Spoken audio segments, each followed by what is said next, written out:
মাওলানা মুহাম্মদ ওয়া আলা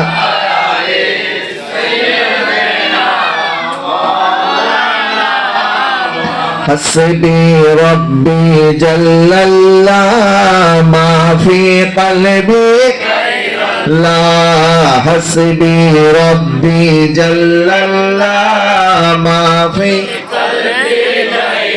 লা নূর মুহাম্মদ সাল্লাল্লাহু লা ইলাহা ইল্লাল্লাহ ইয়া রহমান ইয়া আল্লাহ ইয়া রহিম ইয়া আল্লাহ ইয়া রহমান ইয়া রহিম ইয়া আল্লাহ হাসবি রব্বি জাল্লাল্লাহ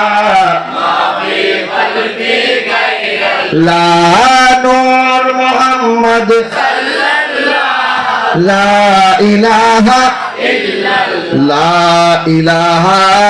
ইল্লাল্লাহ মুহাম্মাদুর রাসূলুল্লাহ সাল্লাল্লাহু আলাইহি ওয়াসাল্লাম আউযু বিল্লাহি মিনাশ শাইতানির রাজীম বিসমিল্লাহির রহমানির রহিম ولا تهينوا ولا تحزنوا وأنتم الأعلون إن كنتم مؤمنين صدق الله مولانا العظيم وصدق رسوله النبي الكريم ونحن على ذلك من الشاهدين والشاكرين والحمد لله رب العالمين সকল একবার মহব্বতের আওয়াজে বলুন আলহামদুলিল্লাহ একবার বলুন সুবহানাল্লাহ একবার বলুন আল্লাহু আকবার মহব্বতের আওয়াজে বলুন লা ইলাহা ইল্লাল্লাহ মুহাম্মাদুর রাসূলুল্লাহ সাল্লাল্লাহু আলাইহি ওয়াসাল্লাম অধ্যক্ষ আয়োজিত তারেক স্মৃতি ফাউন্ডেশনের ব্যবস্থাপনায় মিন্নত আলী তালুকদার পুরাতন বাড়ির সার্বিক সহযোগিতায় অধ্যকার পবিত্র ফাতিহা ইয়াজদাম উপলক্ষে অষ্টমবারের মতো আজমুসান ঈদ মিলাদুন নবী সাল্লাল্লাহু আলাইহি ওয়াসাল্লাম মাহফিলের সম্মানিত সভাপতি ফকির মোহাম্মদ তালুকদার জামে মসজিদের পেশ ইমাম হযরত মাওলানা মোহাম্মদ দিদারুল আলম আল কাদরি সাহেব, আমার পূর্বেই যিনি গুরুত্বপূর্ণ তাকরীর পেশ করেছেন ফকির মোহাম্মদ তালুকদার জামে মসজিদের খতিব মুকাররম মুজাহিদে আহলে সুন্নাত হযরত মাওলানা জনাব মোহাম্মদ জাহাঙ্গীর আলম আল কাদরি সাহেব মাদ্দাজিল্লাহুল আলী সহ মঞ্চে উপবিষ্ট হযরত উলামায়ে কেরাম, তারেক স্মৃতি ফাউন্ডেশনের সকল সদস্য ভাইয়েরা, মিন্নত আলী তালুকদার পুরাতন বাড়ির সকল সদস্যবৃন্দ, অত্র এলাকার মুরব্বী বাবারা, নওজোয়ান ভাইয়েরা, স্কুল কলেজ মাদ্রাসা ইউনিভার্সিটির ছাত্র ভাইয়েরা, পর্দানিশীন মা বোনেরা, আসসালামু আলাইকুম ওয়া রাহমাতুল্লাহি ওয়া বারাকাতুহু। আপনারা সবাই কেমন আছেন? আল্লাহ সুবহানাহু ওয়া তাআলা আমাদের সকলের হাজিরিকে যেন কবুল করেন, সবাই বলেন আমিন। আমাকে একটি বিষয় দেওয়া হয়েছে রাসূল পাক সাল্লাল্লাহু আলাইহি ওয়াসাল্লামের আদর্শের সমাজের প্রতিষ্ঠায় যুব সমাজের করণীয় এবং ইমাম আহমদ রাজা এই বিষয়ের উপরে আমি মুক্তাসার সময়ের মধ্যে কোরআন সুন্নাহর আলোকে কিছু আলোচনা করব। আল্লাহ পাক আমাকে কালেমায়ে হক বলার, আপনাদেরকে শ্রবণ করার এবং আমাদের সবাইকে আমল করার জন্য তৌফিক দেয়, সবাই বলেন আমিন। আল্লাহ পাক ইরশাদ করেছেন কদ আফলাহাল মুমিনুন, যারা ঈমান এনেছে তারা কামিয়াবি অর্জন করেছেন, সুবহানাল্লাহ বলেন। অর্থাৎ ঈমানদাররা কামিয়াব, বলেন ঈমানদাররা কি কামিয়াব। ঈমানদারদের জন্য দুনিয়াটা একটা জেলখানার মতো। নবীজি ইরশাদ করেছেন আদ-দুনিয়া সিজনুল মুমিন ওয়াল জান্নাতুল কাফির, দুনিয়া হচ্ছে ঈমানদারদের জন্য একটা জেলখানা আর কাফেরদের জন্য জান্নাত। বলেন কাফেরদের জন্য কি জান্নাত। তা আমরা দুনিয়ার জান্নাত চাই নাই, আমরা দুনিয়াতে ঈমান চেয়েছি, যদিও আমাদের জন্য দুনিয়াটা জেলখানা, তারপর আমাদের কোনো আপত্তি নাই।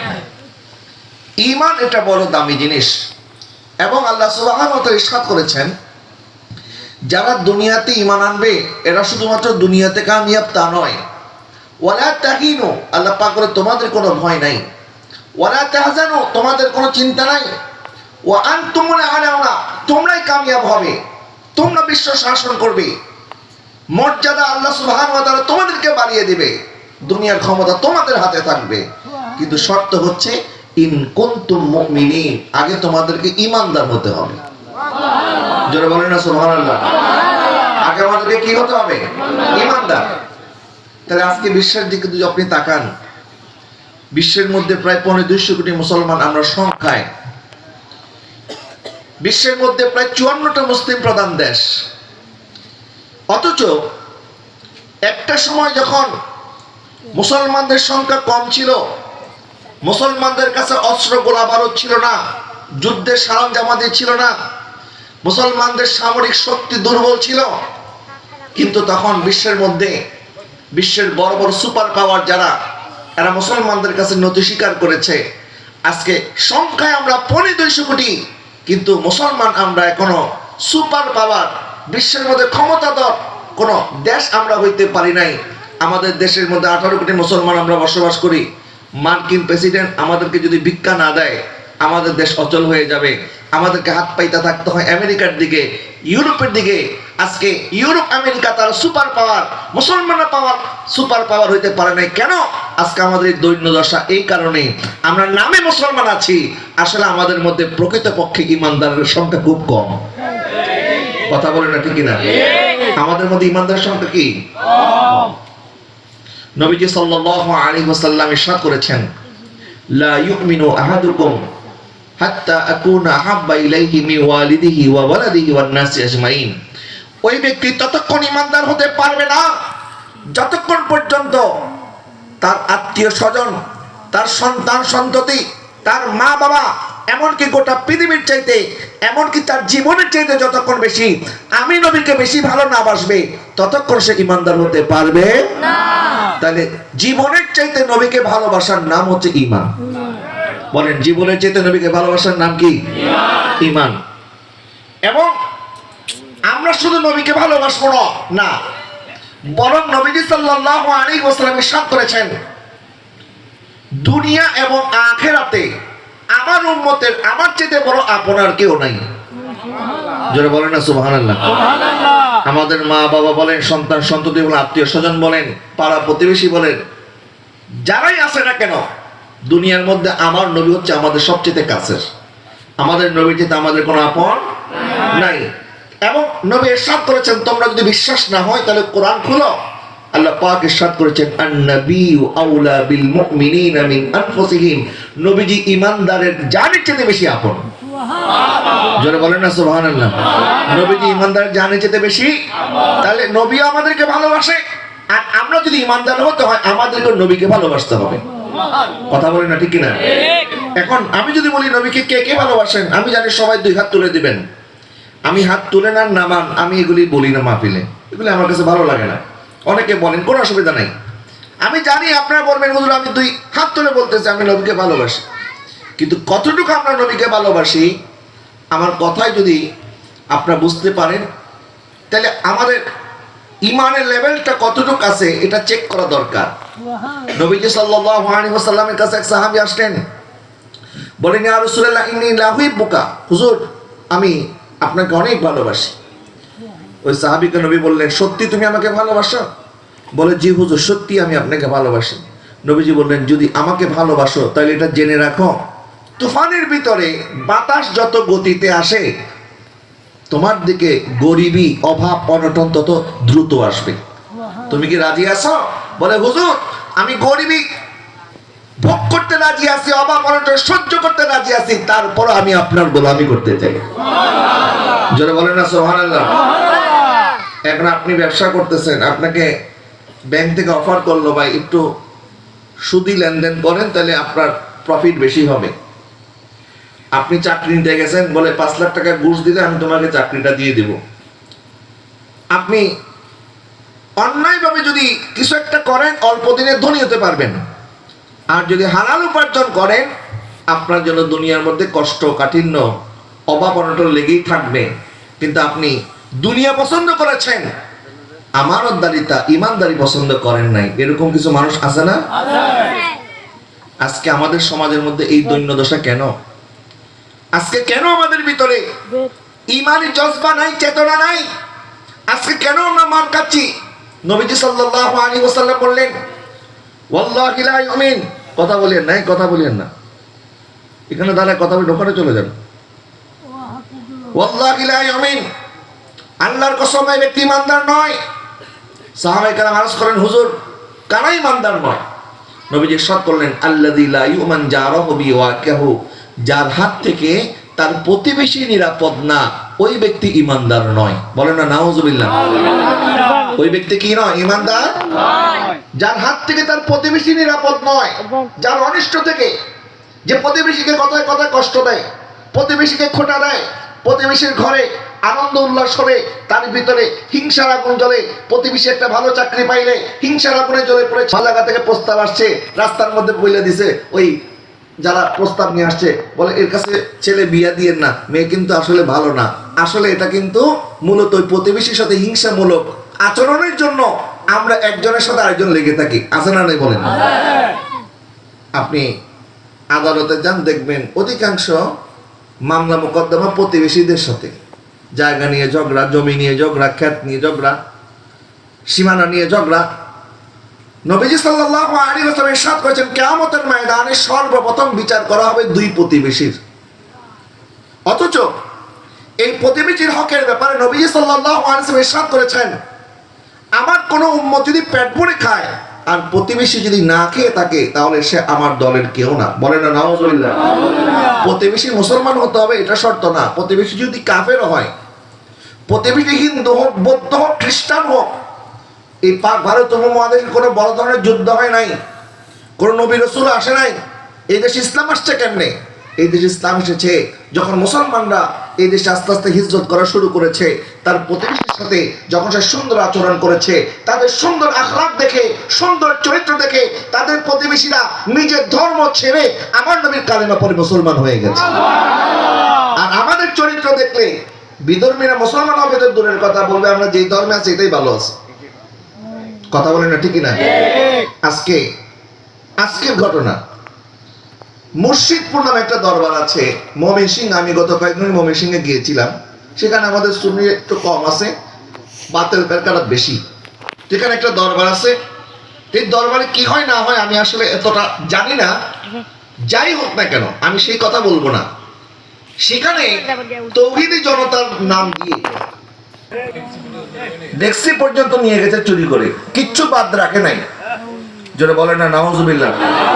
আচ্ছা বাবা, আপনার সাথে আমার আকীদার দ্বন্দ্ব, আপনি এক মসলকের, আমি আরেক মসলকের, আপনি এক পীর সাহেবের বায়াত, আমি আরেক পীর সাহেবের বায়াত। আমি যদি ভুল করে থাকি, আমাকে আপনি সঠিকটা বুঝাই দেন। কোরআন সুন্নাহ মোতাবেক আমার কোনো কথা, আমার কোনো কাজ এটা যদি ইসলাম বিরোধী হয়, আপনি আমাকে ডেকে সংশোধন করে দেন। আমি আপনার ডাকে সাড়া না দিলে এই দেশের প্রশাসন আছে, প্রশাসনের মাধ্যমে আপনি বসার ব্যবস্থা করেন, প্রশাসনের সাহায্যে আমাকে সংশোধন করার চেষ্টা করেন।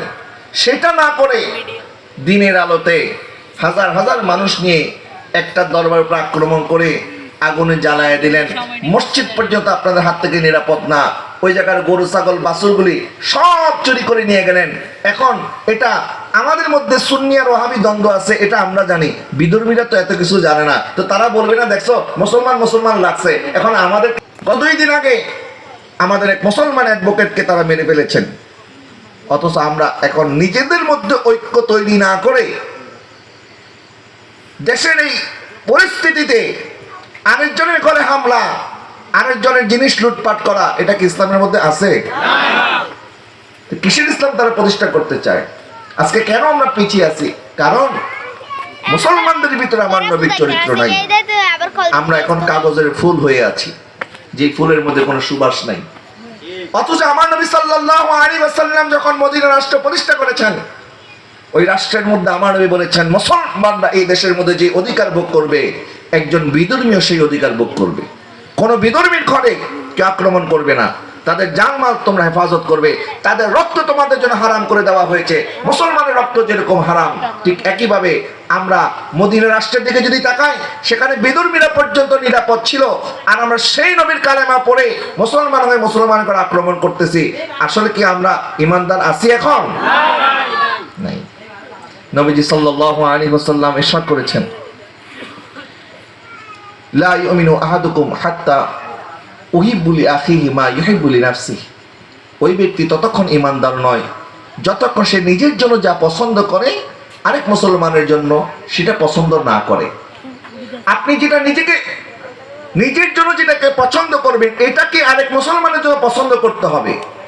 নিজের জন্য পছন্দ করবেন একটা, আরেকজনের জন্য পছন্দ করবেন আরেকটা, তাহলে ওই ব্যক্তি কখনো ইমানদার হতে পারে না। বলে না নাউজুবিল্লাহ।